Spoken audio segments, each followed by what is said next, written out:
The small boxing gym nestled on the corner of a working-class neighborhood was where Mr. Sam Williams spent most of his days. The old wooden sign reading Sam's Boxing Gym was faded, but inside, the space buzzed with energy. The sound of gloves hitting punching bags, the heavy breaths of trainees, and Sam's deep, steady voice echoed, "Don't rely too much on strength. Control your breathing.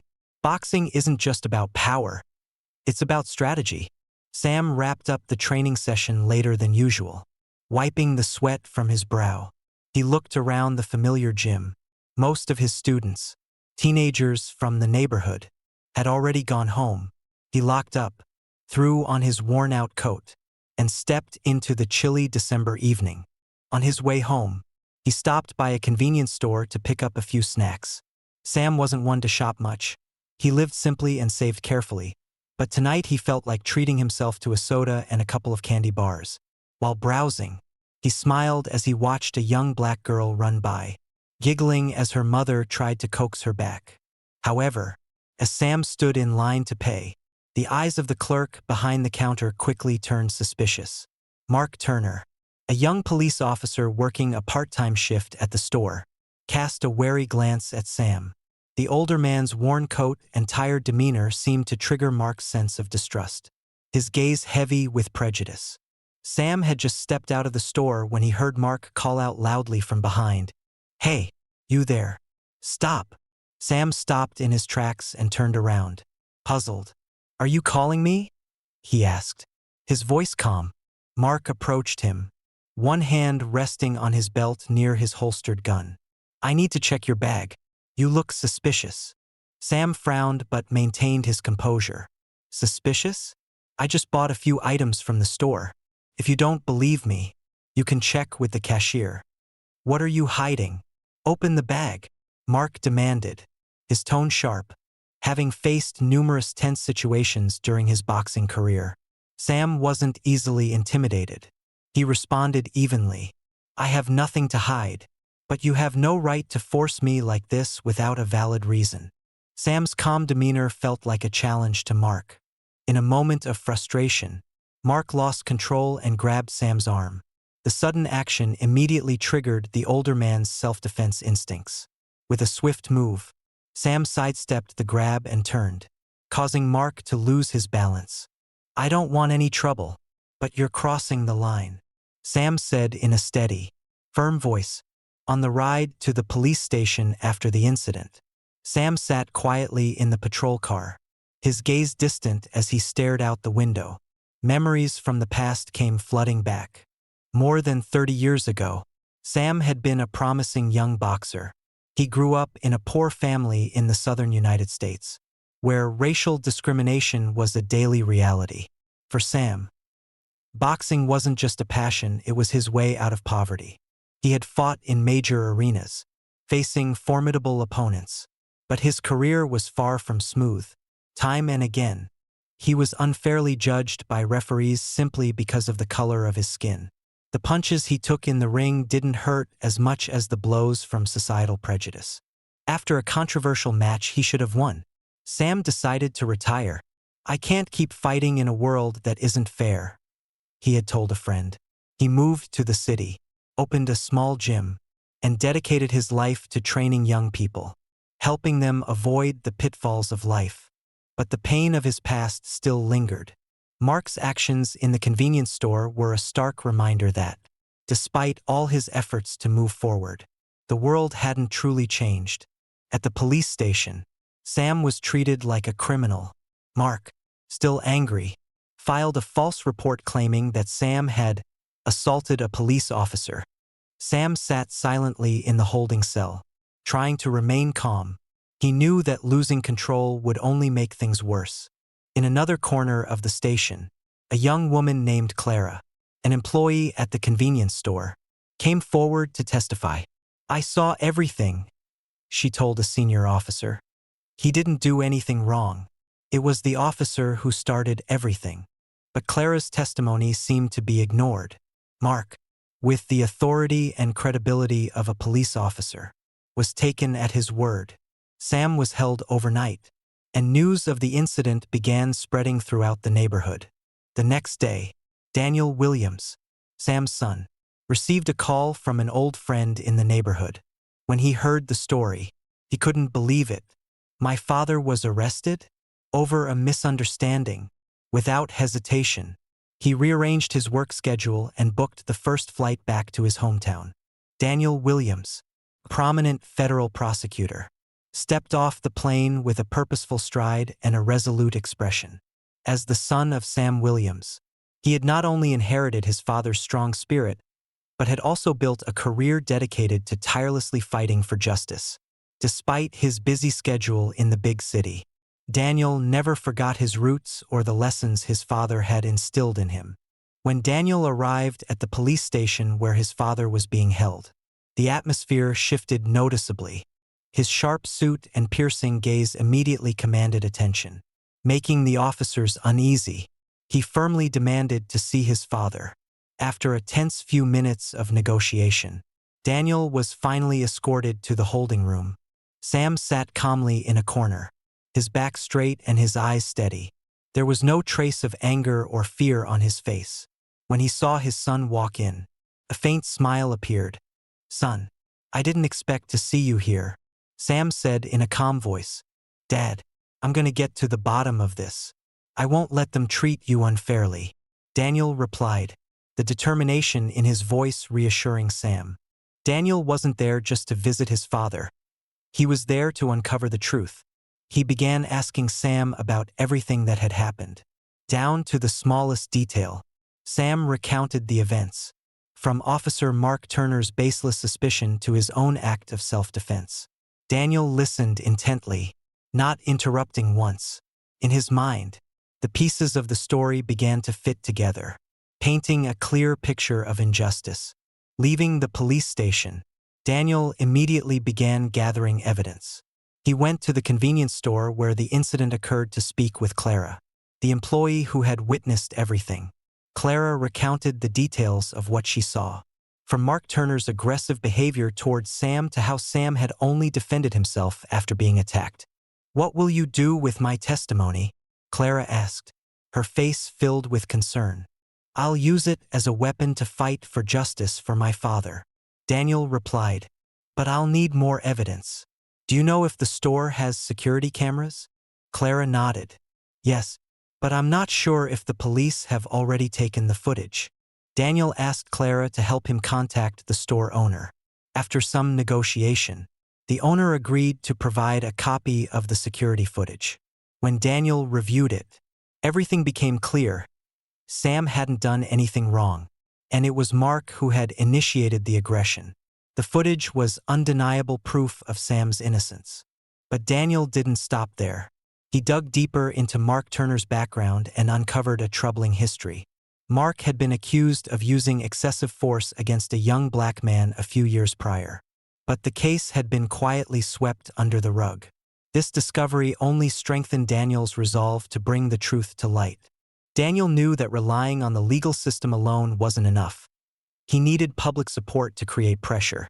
He reached out to journalists he trusted, providing them with the necessary information and evidence. Before long, Sam's case appeared on major news outlets, accompanied by the security footage from the convenience store. Headlines such as "Boxing Hero Falsely Accused by Police" and "Exposing Racial Discrimination in Law Enforcement" quickly spread. The media descended upon the local police department, demanding a transparent investigation. Mark Turner became the focus of public outrage.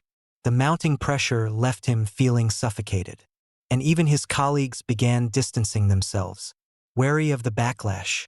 The police department was forced to suspend Mark pending an investigation. But this did little to quell the growing wave of public anger. Meanwhile, Daniel organized a press conference. Standing in front of dozens of cameras, he spoke with clarity and conviction. "My father is not just a victim of injustice. He is a symbol for the thousands who endure racial discrimination in silence. I will not stop until justice is served." As the situation escalated, the story shifted to Mark Turner's perspective. That night, Mark sat alone in his small apartment, a glass of whiskey in hand and a vacant look in his eyes. He thought back to his past. to his childhood growing up in a conservative family. Mark's father, a war veteran, often told him prejudiced stories about black people. "They're not like us, Mark. Never trust them," his father would say. Those words had embedded themselves deep in Mark's mind, forming biases he had never consciously acknowledged. As he grew older and joined the police force, Mark carried those prejudices into his work.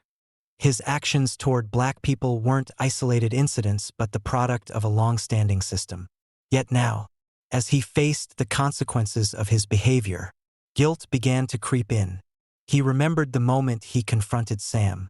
The calm yet resolute look in the older man's eyes hadn't just made Mark feel threatened. It had made him feel ashamed. Maybe I was wrong, he thought, but his pride wouldn't allow him to admit it. The guilt didn't stop there. Mark began reflecting on other moments when he had acted unfairly toward black individuals. Those memories, which he had once ignored, now haunted him relentlessly, refusing to let him escape. The story of Sam spread throughout the community where he lived. Former students, families in the neighborhood, and people he had helped over the years were outraged by the way he was treated. They couldn't accept that someone like Sam, who had always put others first, was subjected to such injustice. At Sam's boxing gym, the students and parents organized a gathering. Banners with slogans like "Justice for Sam" and "End Racial Discrimination" were hung around the gym. A former student of Sam's, now an adult and a school teacher, stood up to speak. "Mr. Sam helped me when I had nothing but a dream. He didn't just teach me how to punch and dodge. He taught me how to stand strong in life. Now it's our turn to stand up for him." These words ignited a powerful sense of unity. Members of the community began signing a petition demanding a full investigation of the police department, particularly Mark Turner. On social media, the hashtag Justice for Sam quickly went viral. Local journalists came to interview people in the area, amplifying Sam's story and bringing it to an even wider audience. Mark Turner could no longer hide. The mounting pressure from the public and within the police department forced him to sit down with his superiors for a discussion. In a closed-door meeting, the police chief, who had faced heavy criticism for multiple incidents involving racial discrimination, looked at Mark with a stern expression.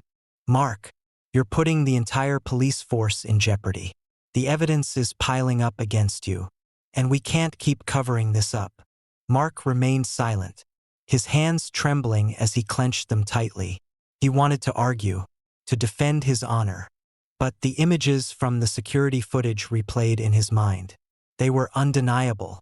That night, Mark returned home and sat alone in his dark apartment. He began to reflect on his entire career, the times he had acted unfairly, the decisions he had justified under the guise of authority. Suddenly, he realized that everything he had once believed in was crumbling. For the first time, Mark felt a deep, genuine fear not of public outrage, but of the person he had become. Daniel Williams officially filed a lawsuit against Mark Turner and the police department for abuse of power, demanding compensation and comprehensive reform. The legal battle began, and Daniel, as a federal prosecutor, was determined to use all his skills to defend his father. The opening of the trial garnered significant public attention. Standing before the jury, Daniel presented the case with a voice full of conviction and emotion. "This is not just about my father, Samuel Williams. This is about every individual who has ever been treated unfairly simply because of the color of their skin. Today, we are not only fighting for justice but also to change a system that has been rotten from within." Throughout the trial, Daniel presented the security footage, Clara's testimony, and even evidence of Mark's prior incidents. Witnesses from the community were also called, sharing stories of how Sam had helped them overcome hardships. The defense attorney for Mark attempted to argue that his actions were merely a reflex in a situation where he felt threatened. However, Daniel's compelling evidence consistently undermined their position. Mark was eventually called to the stand to answer Daniel's questions directly. "Officer Turner," Daniel began, his gaze sharp, "have you ever considered the possibility that you were wrong?" Mark hesitated, his throat dry. I didn't think things through at the time. Didn't think things through? Daniel pressed. Or was it your prejudice that led you to make unjust decisions? The question left Mark silent. For the first time in his life, he didn't know how to respond. As the trial continued, Sam spent his time resting at his gym. Memories from the past flooded his mind. He recalled his boxing matches as a young man, the unjust losses he suffered simply because he was a black fighter. He remembered the disdainful looks and the insults he had endured. Once, at just 21 years old, a white referee had called him a black kid who'll never win. Those words had haunted him for years. It was that memory that drove him, after retiring, to dedicate the rest of his life to helping young people, especially young black kids, so they wouldn't have to endure what he had. But now, reflecting on it all, he asked himself, have I done enough? Have I made any real change? Later that day, Daniel visited Sam at the gym after a long day in court. He placed a hand on his father's shoulder. Dad, you've done more than anyone else. You're not just a hero to me. You're a hero to this entire community. Sam looked at his son and gave a small smile. Son, I'm proud of you. I've always taught you to stand up for what's right. And now I see you living those values. The two sat down, talking about their hopes and the future. Both understood that they were fighting not just for themselves, but for something far greater. Mark Turner stepped out of the courthouse after a long day of hearings, his mind in turmoil. Daniel Williams' sharp questions echoed in his thoughts. Mark had never imagined that one day he would be forced to confront himself, to face the truth about what he had done throughout his career. Back at home, he turned on his computer and revisited the cases he had been involved in over the years. He read through reports and witness statements he had once written. Some of the incidents he had believed to be righteous now appeared in an entirely different light. He realized that, many times, he had acted unfairly, relying on his own biases without seeking the full truth. Mark sat silently in front of the screen. For the first time, he felt like a failure not because of public criticism, but because he had betrayed the trust of those he had sworn to protect.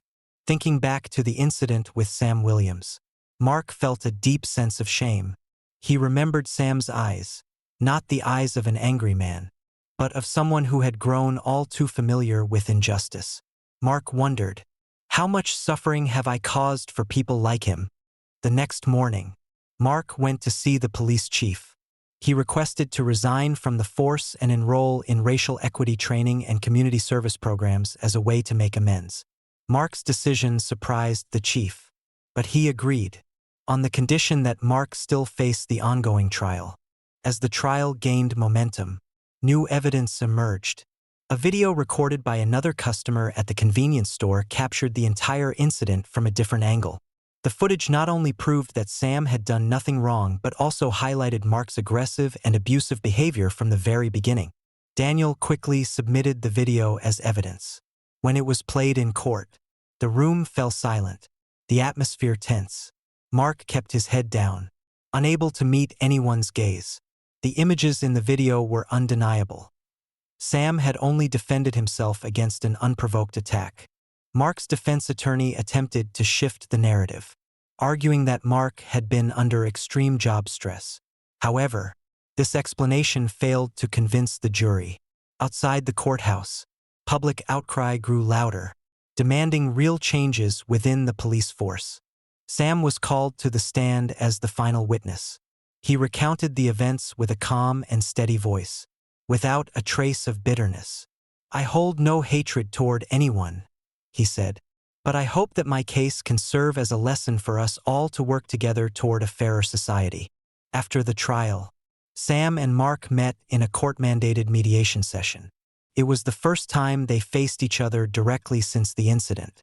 Mark looked weary and worn down, while Sam maintained his usual calm demeanor. Mark took a deep breath and said, Mr. Williams, I'm sorry. I was wrong. There's no excuse for my actions. Sam looked at Mark for a moment, silently observing the younger man in front of him. Finally, he nodded and said, I accept your apology, but you need to understand that an apology isn't enough. You have to change." Sam's words were not accusatory but a sincere reminder.